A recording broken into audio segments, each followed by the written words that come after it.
Prophétie et prophétie. Car ce n'est pas par une volonté d'homme qu'une prophétie a jamais été apportée, mais c'est poussé par le Saint-Esprit que les hommes ont parlé de la part de Dieu.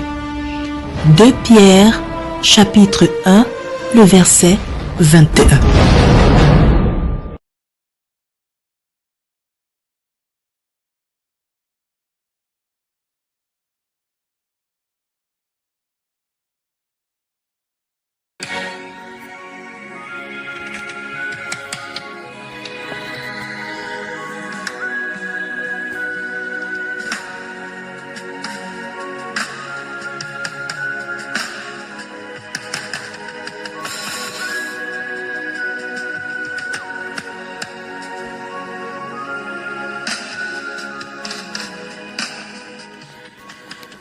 Merci Père, merci Père, merci Père.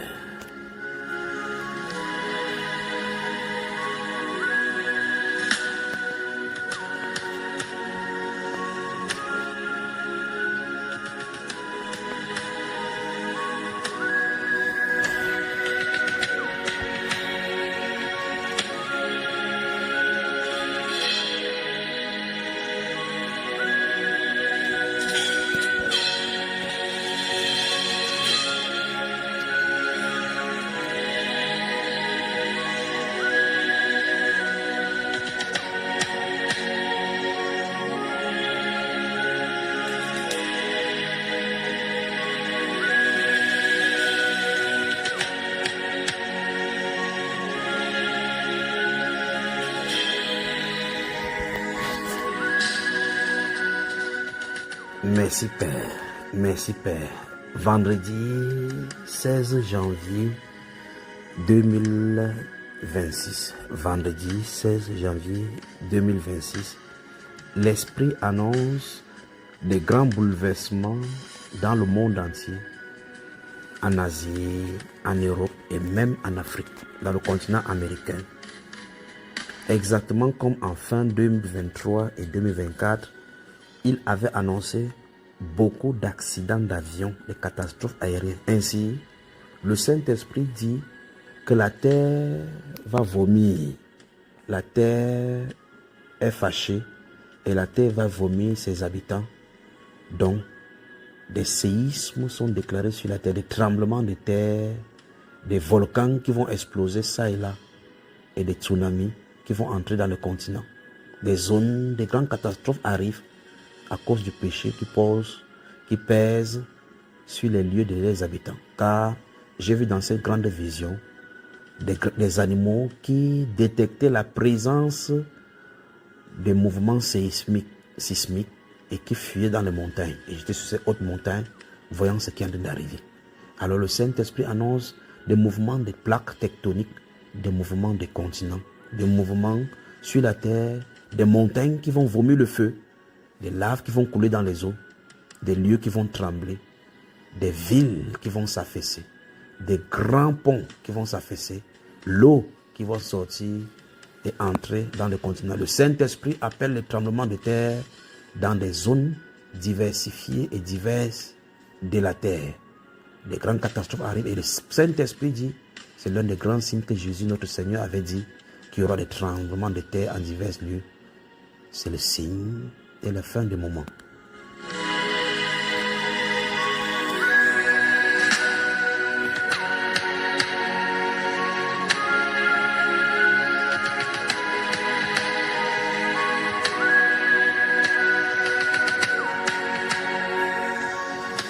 Alors, l'un des grandes caractéristiques de 2026 est suivant.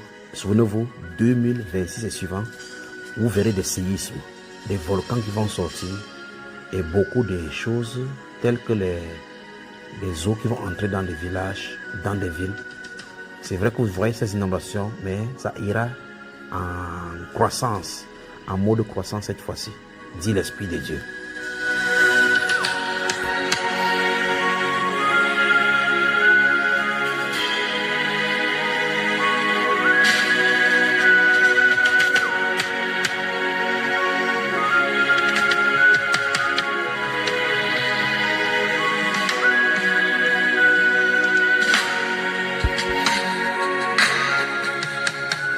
Alors, intercesseurs, mettons-nous en prière. Prions pour ceux qui seront surpris quand ces choses arrivent la nuit. Prions pour ces peuples dans des villages qui seront isolés dans les montagnes, dans les coins, les bas-fonds du village, alors que les laves et les gaz sortent des montagnes. Prions pour ces villes qui seront inondées. Prions pour ces moments où les gens seront égarés. Prie des moments subites dans des antres, dans des arbres, de ces choses-là, de ces catastrophes que le Saint-Esprit annonce. Prions pour ce peuple. Prions. Prions. Demandons pardon, que le Seigneur allège ces moments et que le Saint-Esprit les soutienne et les amène à Christ Jésus. C'est le mouvement tectonique des plaques, le séisme, les tremblements de terre et les catastrophes aériennes, catastrophes naturelles. Et vous verrez, dans ces moments de catastrophes, de ce côté-ci des feux, de l'autre côté de l'eau, de l'autre côté des noyades, de l'autre côté des sécheresses, de l'autre côté des volcans qui vont couler, de l'autre côté des glissements de terrain, dit l'Esprit de Dieu.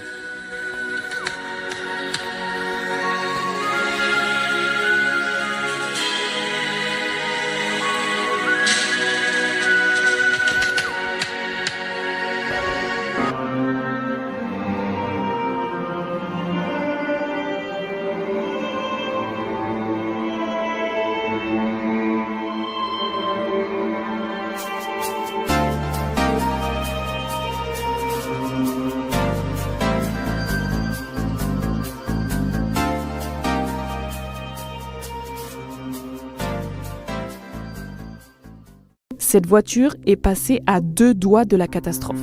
Ces maisons sont aussi au bord du vide. Un impressionnant glissement de terrain est survenu en Sicile, dans la ville de Nicémie, le 25 janvier.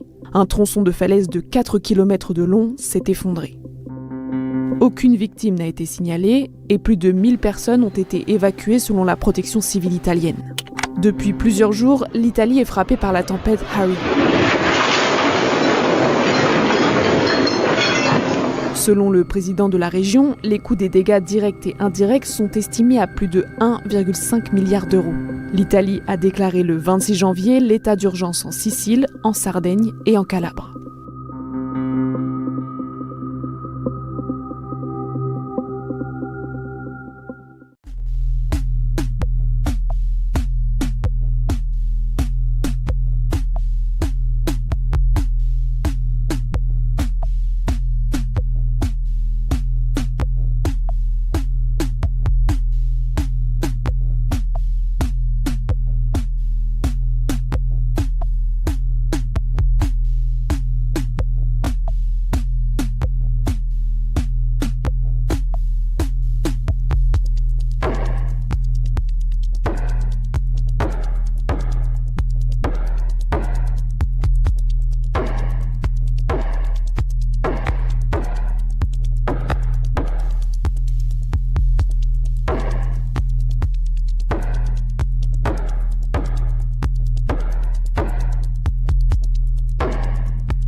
À 36 heures après le passage de Gézani, il est encore difficile d'évaluer l'ampleur des dégâts à Madagascar. Mardi soir, l'île a été balayée par ce cyclone et ses rafales pouvant atteindre les 250 km/h. Les premiers humanitaires sur place décrivent des scènes de chaos. Dans l'Est, Toamasine, aussi appelée Tamatave, deuxième ville du pays, est aux 3/4 détruite. Le dernier bilan provisoire est d'au moins 31 morts, plus de 250 000 sinistrés, dont beaucoup n'ont plus de logement. Le point depuis la capitale Tananarive avec Aurélie Comment. Une scène apocalyptique, c'est le terme qui revient pour les habitants de Tamatave. Alors pour bien situer Tamatave, il s'agit du poumon économique de Madagascar. C'est la porte d'entrée pour la plupart des marchandises qui circulent dans tout le pays. Et aujourd'hui, cette ville de près de 400 000 habitants est littéralement à terre. Les images qui nous parviennent sont saisissantes. 90% des toits en tôle se sont envolés. L'avenue de l'Indépendance, connue pour ses palmiers en alignement, est aujourd'hui méconnaissable. Tous les arbres ont été fauchés sous la force des rafales de vent de près de 250 km/h. Et cela réveille le souvenir de la douleur du cyclone Géralda qui, en 1994, avait déjà fait 200 morts à Madagascar. Et un autre point qui accentue la situation dramatique, c'est que Gezani n'arrive pas en terrain vierge. Ce qu'il faut savoir, c'est qu'il y a un peu moins de 2 semaines, la tempête tropicale Fiti avait déjà fait 14 morts et des milliers de sinistrés du côté de Majanga, et le pays peinait déjà à s'en relever. Alors du point de vue politique, le colonel Michael Randrianirina s'est rendu sur place avec son épouse. On a pu voir des images de lui patauger dans les rues inondées, discuter avec les sinistrés, exprimer son soutien. Le cyclone Gezani devrait ressortir dans le canal du Mozambique pendant que les avions humanitaires s'apprêtent à se rendre sur place, car énormément de Malgaches actuellement sont en besoin extrême d'abri et d'eau potable.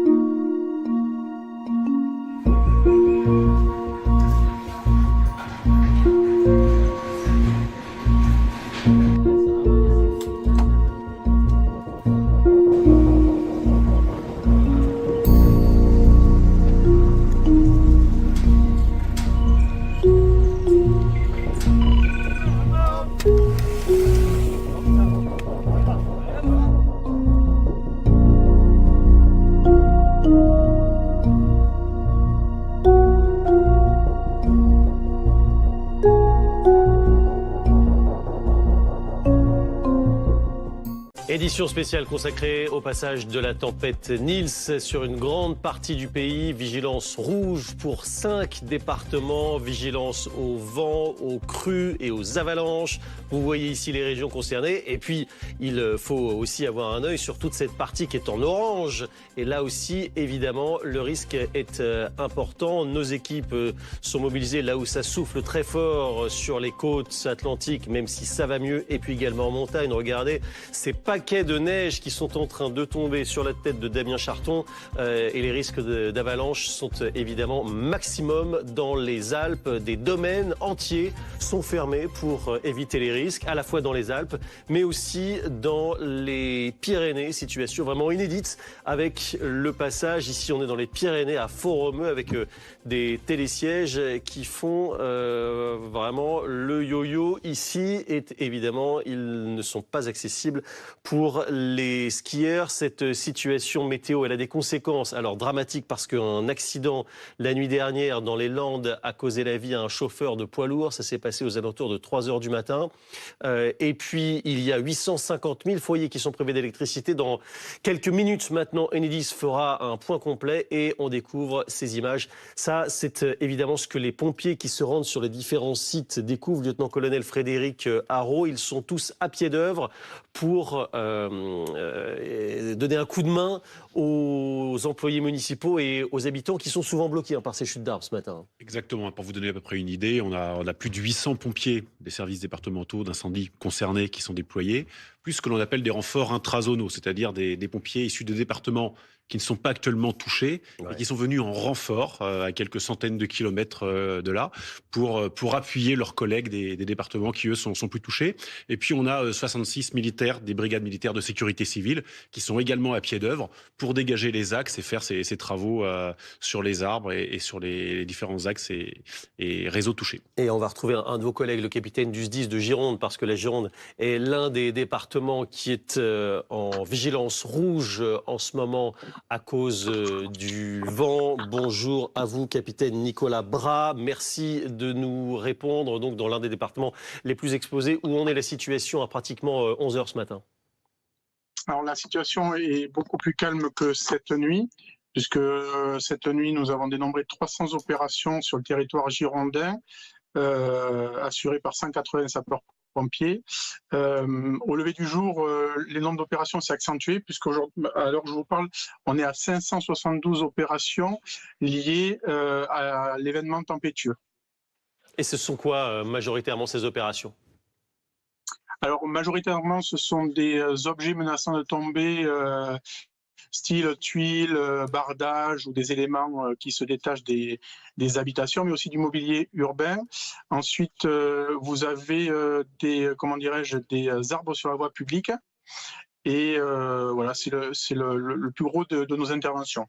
Alors, on sait que c'est un département qui est en vigilance rouge inondation et on voit pendant que vous parlez les images notamment à La Réole avec les niveaux d'eau qui sont en train de monter. Est-ce que c'est quelque chose que vous redoutez pour les heures qui viennent ? Alors, d'après les prévisions Vigicru, on est en deçà des prévisions sur la zone La Réole, puisqu'on avait prévu 1 mètre de plus, donc on est plutôt satisfait de la réalité du terrain. Les crues actuelles sur le sud Gironde n'ont pas occasionné d'inondation pour le moment, donc du coup les sinistrés les habitants ne sont pas sinistrés, donc pour nous c'est une plus-value indéniable.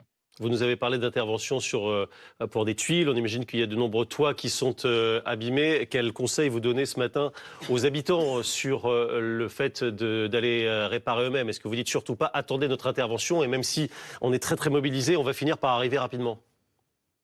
Alors, dans un premier temps, j'aimerais vous dire que sur le territoire girondin, il n'y a aucun blessé de dénombré. Donc, c'est pas le moment qu'on en est maintenant. Les petits conseils, si vous pouvez éviter déjà de prendre la route et d'éviter de saturer le réseau routier qui est enchevêtré par des arbres, pour nous, c'est une plus-value. Bien évidemment, ne montez pas sur les toitures parce qu'il y a encore par-ci et par-là des rafales de vent. Et également, de ne pas aller dans les massifs forestiers, puisque vous savez que la Gironde, il y a énormément de massifs forestiers. Pourquoi ? Parce que les sols sont détrempés et que nos bois, qui sont pour la plupart des pins, tombent suite au coup de vent. Donc n'allez pas sur le massif forestier. N'allez pas sur le massif forestier, soyez prudents, évidemment, n'allez pas sur les toits. On ne va pas commencer à avoir des blessés en Gironde, c'est l'appel lancé ce matin par le capitaine du SDIS. Merci de l'avoir relayé ce matin sur BFM TV. La situation en Gironde, Kevin, ça va évoluer comment ? Écoutez, l'eau monte toujours, avec nos images, on est en mesure de vous le confirmer, mais c'est vrai que les prévisions mettaient 1 mètre de plus dans la région de La Réole, donc heureusement on est soulagé. Ouais. On ne se dirige pas vers ce scénario le plus pessimiste. Pour autant, voilà, on voit que ça déborde, il y a une route là, départementale qui passe, elle est totalement inaccessible. Il y a un certain nombre de bâtiments qui sont touchés par les inondations et cet après-midi, vous allez avoir sur cette zone, si vous nous écoutez depuis là-bas, de nouvelles averses, parfois à caractère orageux, donc de gros grains qui vont apporter des précipitations en plus. Et demain, nouveau front pluvieux. Et oui. Donc on n'est pas sorti malheureusement de cette situation qui demande une très nette surveillance. Autre département dans le rouge, l'Aude, c'est là que vous vous trouvez, Thomas Herman, sur un axe de circulation majeur, qui est l'autoroute A9. Il y a beaucoup de perturbations là-bas. Oui, dans le secteur de Béziers, en direction de Barcelone, vous le voyez, on roule sur 2 voies. La 3e voie a été neutralisée. Pourquoi ? Vous le voyez au fond de l'image, il y a quelques arbres qui sont tombés sur l'autoroute. Là, ça roule sur 2 voies. Un peu plus loin, ça roule sur une seule voie seulement, puisque les arbres sont assez imposants. Regardez de l'autre côté de l'image. Vous voyez donc la circulation au ralenti et surtout les patrouilleurs de la route. Ici, c'est l'opérateur Vinci qui est sur place pour tout simplement sécuriser les accès. Je vous rappelle les consignes de prudence et surtout le code de la route, le corridor de sécurité. Donc, il faut se dégager d'une voie pour tout simplement protéger les patrouilleurs qui sont ici pour assurer votre sécurité. Prudence donc, puisque les rafales de vent ont un petit peu faibli, mais elles sont encore quand même bien présentes. Des arbres sont présents sur les axes principaux, sur les axes autoroutiers comme c'est le cas ici, mais sur les axes secondaires également. La vitesse est abaissée. Ici, on roule à 100 km/h maximum et sur les axes secondaires, c'est 50. Une situation qui va donc continuer encore quelques heures ici. On est en train d'intervenir et rapidement, je termine juste. Là, on est dans le secteur de Leucate, donc un peu plus loin du côté de l'Espagne, pratiquement. 5 poids lourds se sont renversés sur la chaussée à cause des fortes rafales du vent. Ils se sont renversés. Là, la situation va prendre plus de temps puisque là, la circulation est interrompue sur une petite portion dans le secteur de Leucate. On sécurise les routes, merci beaucoup Thomas Herman. On sécurise aussi peut-être les habitations qui sont fragilisées, endommagées. Boris Veliéchot est avec nous, architecte, expert en risque majeur. C'est quoi le risque pour les habitations quelques heures après le passage d'une tempête pareille ? Il y a surtout les risques d'inondation déjà. Ouais. On l'a vu avec la montée, avec le débordement de certains cours d'eau liés aux intempéries qui vont avec la tempête de toute façon. Donc il est certain que tout ce qui est en sous-sol et tout ce qui est en rez-de-chaussée, si l'eau est montée à ce niveau-là, peut être endommagé. Il y a aussi tout ce qui est, on l'a vu avec les dégâts au niveau des réseaux électriques. Donc tout ce qui concerne les réseaux électriques à l'intérieur des habitations eux-mêmes sont vulnérables, donc il faut faire très attention à ce niveau-là, de façon à ne pas s'électrocuter d'ailleurs, entre autres, et puis mettre à l'abri en plus tous les objets de valeur, les meubles de valeur, etc. On voit qu'il y a eu des progrès dans la prévention, dans la façon dont les habitants préparent leurs habitations maintenant à ces événements, parce qu'ils savent qu'ils sont dans une zone à risque. Alors oui, dans certains départements, dans certaines régions qui sont fréquemment touchées, c'est le cas. On voit qu'il y a une mémoire du risque en fait qui s'installe, qui est très bénéfique pour ce genre de choses, tant qu'elle est active, parce qu'il est possible qu'elle se désactive si après on n'a pas d'événement pendant un certain temps.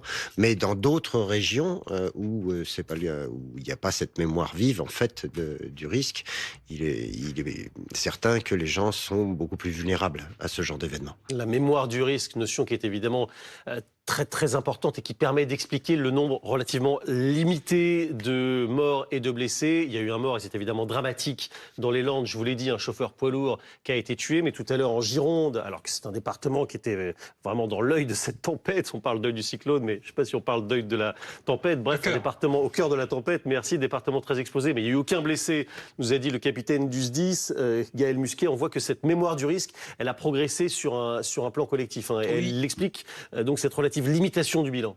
Oui, en fait, on a heureusement cette mémoire à cause malheureusement d'événements récents qui ont jalonné l'actualité. On a des systèmes d'alerte aussi qui sont devenus plus performants, les systèmes de prévision aussi météorologiques qui sont plus performants. Et donc, on peut mettre au crédit de tous ces services publics, évidemment du relais des médias, mais le fait que notre pays gagne en culture du risque. Évidemment, tout cela nous demande encore de la vigilance et une adaptation aussi du monde économique parfois, puisque certaines personnes sont parfois amenés à prendre des risques sous la pression sociale et ou économique pour aller travailler, se rendre malheureusement sur le lieu de travail dans des conditions pareilles. Ça n'est pas forcément ce qui est le plus approprié. Donc là, évidemment, rester à l'écoute des consignes des différents opérateurs et des différents, évidemment, acteurs de la prévention et des préfets. On était sur l'autoroute A9 avec Thomas Herman il y a quelques instants. On va regarder les autres grands axes de circulation pour voir s'il y a des blocages dans d'autres régions. C'est Elisa Tranin qui a les yeux rivés sur la carte routière et carte SNCF aussi. D'abord les routes. Exactement. Alors d'abord les routes, et je peux vous dire, Julien, que ça évolue très peu sur les autoroutes, puisqu'il y a eu des mesures de restriction de circulation qui ont été prises depuis hier soir et qui se prolongent encore dans la matinée. Elle concerne principalement les autoroutes A9, A54, A61 et A75, comme vous le voyez sur cette carte. Vous parliez de cet accident il y a un instant avec Thomas Herman sur l'autoroute A9. C'est un pain qui est tombé sur la chaussée. Pour ce qui est des nationales et des départementales, je vous conseille de vous rendre sur le site des préfectures ou sur Inforoute. Le bilan évolue en permanence en fonction des chutes d'arbres. Je vous signale simplement ce matin la fermeture du col du Lautaret. C'est ce qui permet en fait de relier les villes de Grenoble et Briançon. Voilà, il vient d'être fermé et c'est un événement assez rare pour être signalé. La circulation ferroviaire maintenant, Elisa. Alors, le site de la SNCF annonce des perturbations dans plusieurs régions. Mais avant de vous livrer le détail, je vous propose d'écouter le directeur de la communication de crise de la SNCF. Il se veut rassurant quand même. Nous avons effectivement des arbres qui sont sur les voies. Nous les avons constatés ce matin dans plusieurs régions, essentiellement en Nouvelle-Aquitaine et en Occitanie. Heureusement, nous avions pris hier des mesures de précaution qui se sont avérées extrêmement utiles. Il y a des trains qui roulent, mais dans ces trains, il n'y a donc pas de voyageurs. Il y a des agents de SNCF Réseau qui sont équipés du matériel nécessaire, de tronçonneuses, etc., et qui rencontrent effectivement des arbres, qui les coupent, qui vont plus loin, qui réparent s'il faut réparer la caténaire. Un œil maintenant plus en détail sur les régions. En Occitanie, eh bien, trafic interrompu sur l'ensemble du territoire Midi-Pyrénées, à l'exception, en fait, ça va plus vite de vous donner les exceptions, à l'exception donc de Rodez, Cap-de-Nac et Ax-les-Thermes, la Tour de Carol. Et puis, interruption totale sur l'axe Bordeaux-Toulouse-Narbonne. On va passer aux prévisions de circulation pour l'Auvergne-Rhône-Alpes. La ligne Saint-Gervais-Chamonix-Valorcine est partiellement interrompue. La même chose du côté d'Aurillac, Montluçon-Bourges, Vierzon et puis les lignes Clermont-Ferrand, Nîmes et Béziers. Et on vient de l'apprendre à cause de la chute d'un arbre, eh bien, l'axe Paray-le-Monial-Lausanne est également perturbé. Enfin, en Nouvelle-Aquitaine, eh bien, la circulation est presque intégralement suspendue jusqu'à 15h pour l'instant. On surveillera cet après-midi l'évolution, mais tous les trains sont suspendus au départ de Bordeaux.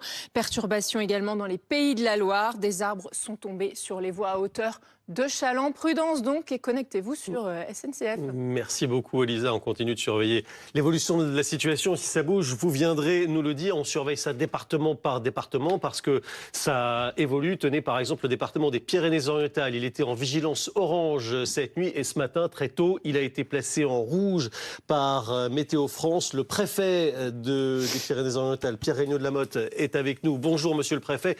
Expliquez-nous pourquoi il y a eu ce changement. Quelles circonstances ont fait que les choses ont empiré?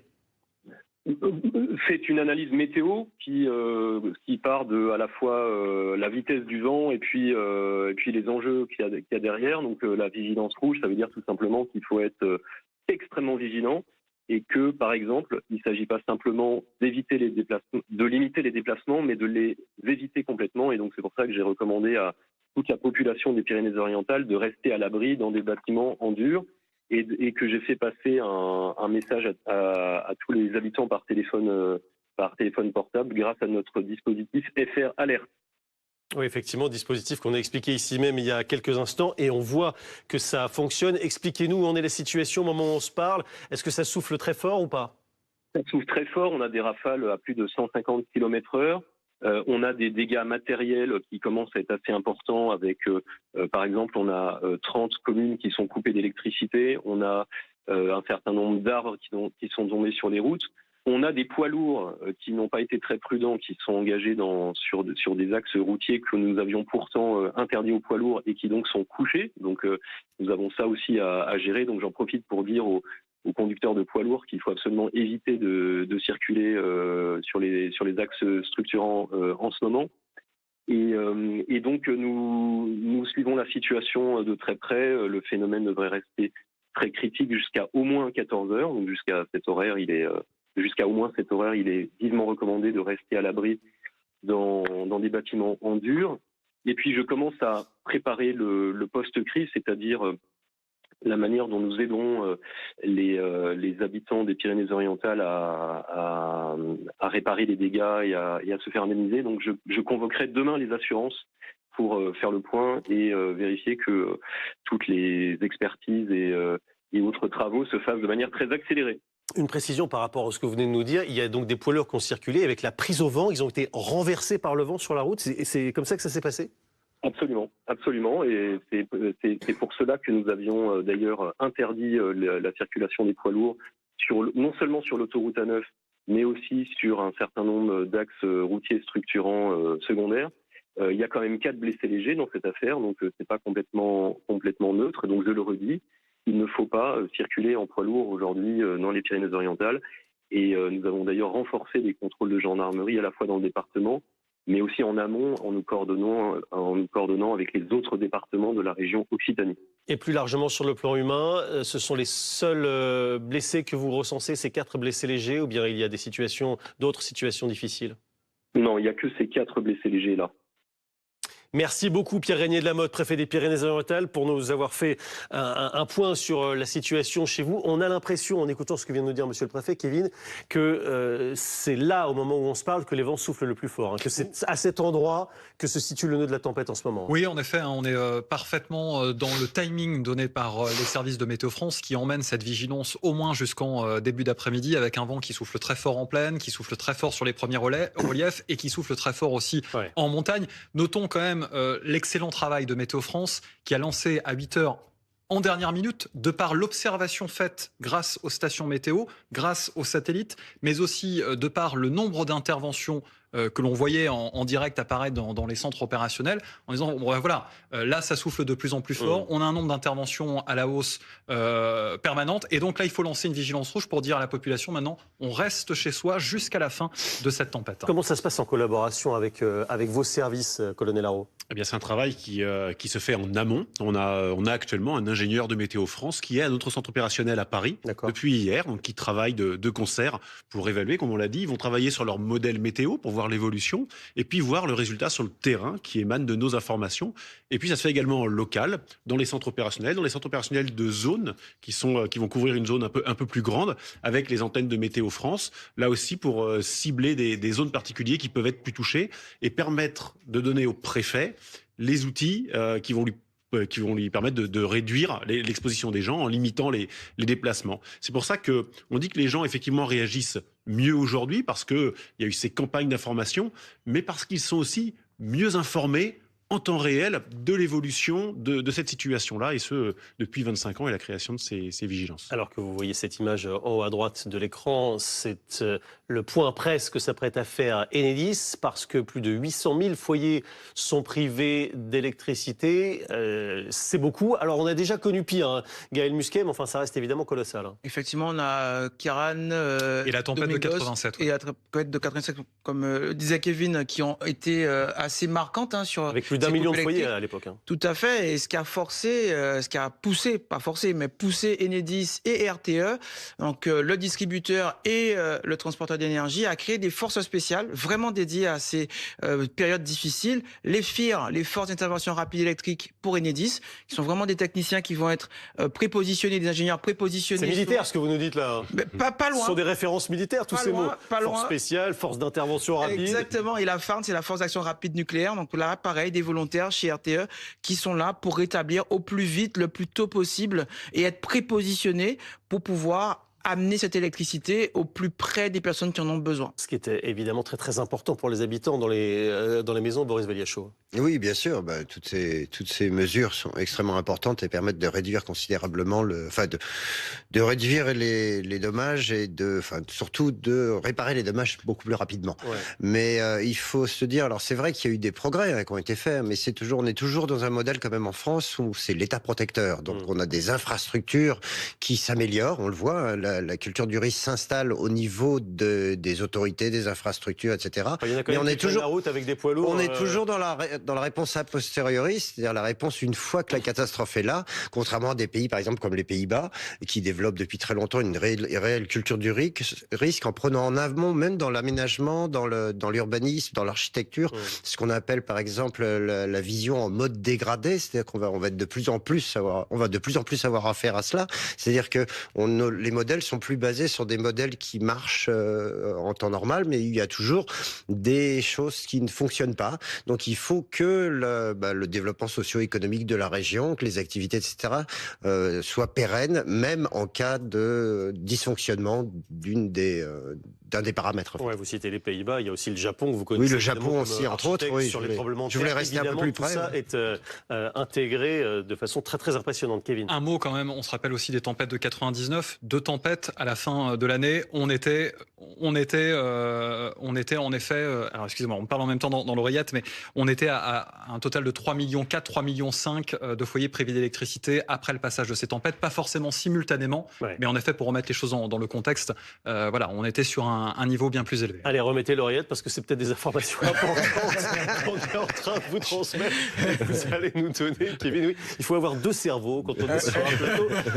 Des cerveaux, lui, il y en a 25, c'est Julien Migaud-Muller. Pourquoi 25 cerveaux? Parce qu'il faut regarder absolument partout sur les réseaux sociaux pour repérer toutes les images, toutes les scènes fortes que vous publiez ou que vous nous envoyez. Certaines, c'est vrai, Julien, sont particulièrement spectaculaires. Il y en a énormément depuis ce matin. Déjà, je voulais vous montrer ces images de cet homme à Montredon-la-Bessonnière. C'est dans le département du Tarn. Il a dû regarder sortir sa tronçonneuse pour dégager la route. Sans ça, il ne roulait pas. L'occasion quand même de vous rappeler qu'aujourd'hui, le mieux, c'est de ne pas rouler et de rester chez vous. Photo de l'Espignan également. C'est dans le département de l'Hérault, sur l'A9. C'était rapide. Enedis, les foyers privés d'électricité. Le sud-ouest de la France. Les régions les plus touchées sont la Nouvelle-Aquitaine et l'Occitanie. Grâce aux prévisions météo que nous avons eues, dès mardi, nous avons pu prémobiliser des renforts et nous avons donc 1000 techniciens salariés d'Enedis qui sont présents pour les réparations avec 400 techniciens d'entreprises prestataires dont des élagueurs pour aider à la découpe des arbres qui peuvent entraver les réparations. La tempête Nils, c'était un événement tout à fait exceptionnel qui a entraîné cette mobilisation. Durant la nuit, nous avons également effectué des manœuvres à distance qui ont permis de réalimenter les premiers clients touchés par la tempête. Cette tempête, je le disais, est tout à fait exceptionnelle et dépasse les prévisions les plus fiables que nous avons eues. Et donc, nous renforçons notre dispositif de mobilisation qui comportait déjà les 1500 techniciens, mais aussi des kits de matériel complet. Il y a 170 matériels de kits qui ont été acheminés sur le terrain. On a également 200 groupes électrogènes et des hélicoptères qui sont en attente d'autorisation pour voler. Donc en plus de tous ces renforts, nous mobilisons 1500 techniciens supplémentaires et nous aurons 3000 personnes prêtes et déjà en intervention pour réaliser les dépannages sur le terrain pour la tempête qui est toujours en cours, notamment dans l'Occitanie.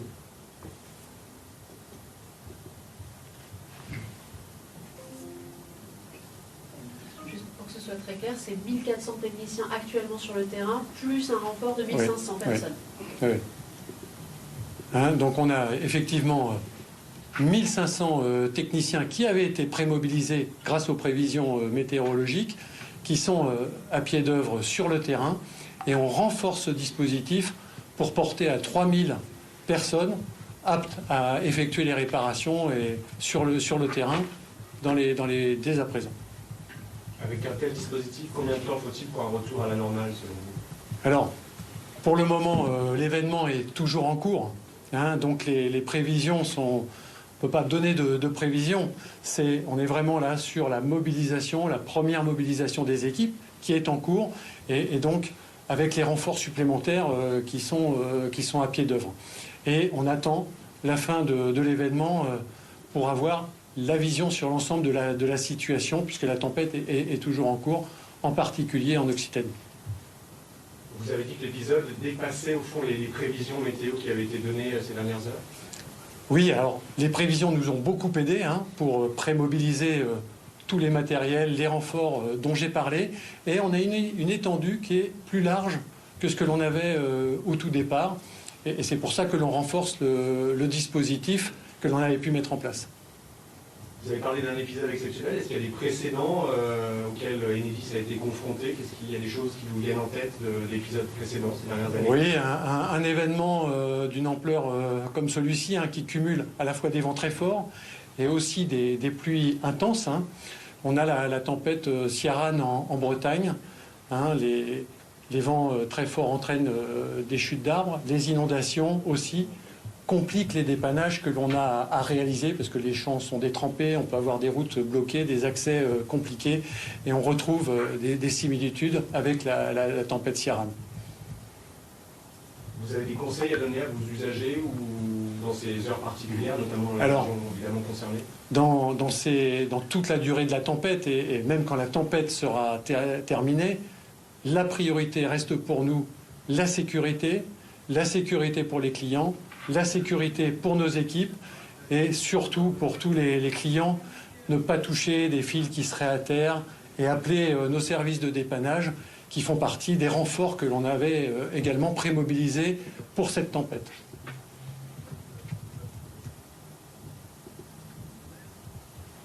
Merci beaucoup. Merci. Super, merci beaucoup. Voilà donc pour ce point presse de l'équipe de crise de Enedis avec donc 900 000 foyers sans électricité. Kevin, on se rapproche des niveaux de l'époque de Ciarán. Oui, 1 200 000, quelques heures après le passage de la tempête, ça a été rappelé à l'instant en Bretagne et en Normandie. On reste loin quand même de ces niveaux, de la tempête de 87, près de 2 millions, et puis des 2 tempêtes cumulées de 99, 3 millions 4, 3 millions 500 000 foyers privés d'électricité à l'époque. Pour autant, ça c'est un indicateur très fort. Déjà, on a été à 850 000, on rajoute 50 000 foyers supplémentaires en vigilance sans électricité. Et on sait que les rafales de vent sont toujours très puissantes autour du bassin méditerranéen. Donc il peut y avoir encore une évolution à la hausse de ce bilan qui reste temporaire. Ce nombre de foyers d'électricité, c'est un indicateur en plus des rafales de vent que l'on vous communique dans nos bulletins météo. Dès lors qu'on dépasse les 400, 500 000, même qu'on atteint ces valeurs, on se dit que là, on est au-devant d'un événement météo quand même d'ampleur. Surtout que la tempête n'est pas terminée, l'événement se poursuit, c'est ce qu'il a indiqué il y a quelques instants. Est-ce que vous nous confirmez? Est-ce que le préfet des Pyrénées-Orientales nous a répété il y a quelques instants, ça souffle très très fort en ce moment dans son département, et puis la Corse pourrait être touchée également dans les heures qui viennent par ces vents très très forts.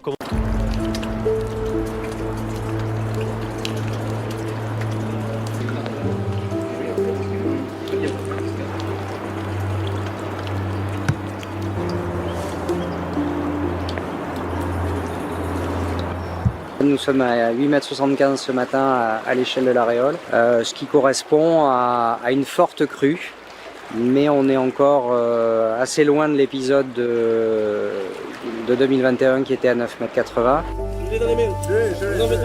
Asseyez-vous sur la planche. Allez, asseyez-vous sur la planche, madame. Asseyez-vous sur la planche. Mais là, quand ils sont venus ce matin et qu'ils m'ont dit « Voilà, ça va monter, monter, monter chez vous, vous allez être inondés ». Bon, mais j'ai dit « On s'en va, hein ».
Quand l'Esprit parle, prêtons oreille, car Dieu parle cependant, tantôt d'une manière, tantôt d'une autre, et très souvent, l'on n'y prend point garde.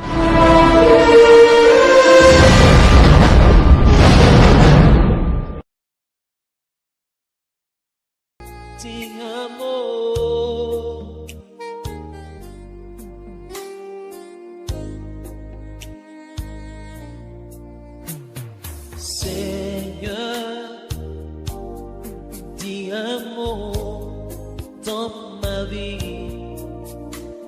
Seigneur,